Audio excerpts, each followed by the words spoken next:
ভারতের মহাকাশ গবেষণার অন্যতম স্তম্ভ ইসরোর গুরুত্বপূর্ণ পদক্ষেপগুলিতে দক্ষ বিজ্ঞানী ও প্রকৌশলীদের পদত্যাগের প্রবণতা উদ্বেগ বাড়িয়েছে। গত কয়েক মাসে অন্তত 100 জনেরও বেশি বিজ্ঞানী ও প্রযুক্তিবিদ ইসরোর বিভিন্ন গুরুত্বপূর্ণ মিশন থেকে ইস্তফা দিয়েছে বলে জানা গিয়েছে। এই পরিস্থিতিতে কর্মী ধরে রাখতে এবং ভবিষ্যতে মহাকাশ কর্মসূচিকে সুরক্ষিত রাখতে সক্রিয় হয়েছে কেন্দ্রীয় মহাকাশ দফতর।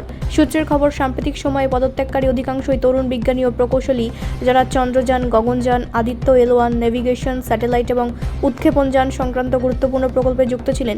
তাদের একাংশ বেসরকারি মহাকাশ সংস্থা, প্রযুক্তি সংস্থা অথবা বিদেশের গবেষণা প্রতিষ্ঠানে যোগ দিচ্ছেন। উচ্চ বেতন, দ্রুত পদোন্নতি, আধুনিক গবেষণা পরিকাঠামো এবং আন্তর্জাতিক সুযোগ এই কারণগুলি মূল আকর্ষণ বলে মনে করা হচ্ছে।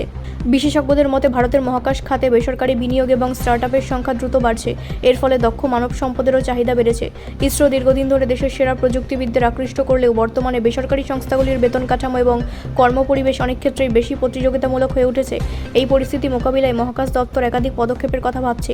কর্মীদের বেতন ও ভাতা পর্যালোচনা, গবেষণার জন্য উন্নত সুযোগ সুবিধা, দক্ষতা বৃদ্ধির প্রশিক্ষণ, পদোন্নতির প্রক্রিয়াকে আরও গতিশীল করা এবং মেধাবী কর্মীদের ধরে রাখতে বিশেষ নীতি গ্রহণের বিষয়টি গুরুত্বের সঙ্গে বিবেচনা করা হচ্ছে।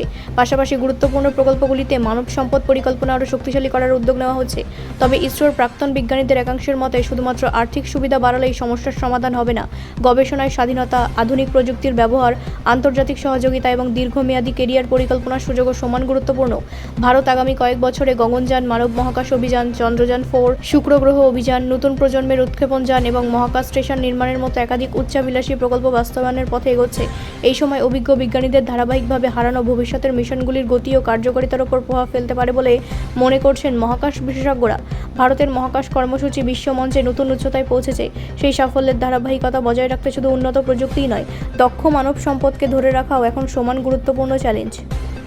মহাকাশ দফতরের সম্প্রতি উদ্যোগেই সেই চ্যালেঞ্জ মোকাবিলারই ইঙ্গিত দিচ্ছে। ব্যুরো রিপোর্ট, রাষ্ট্রীয় প্রসার বাংলা।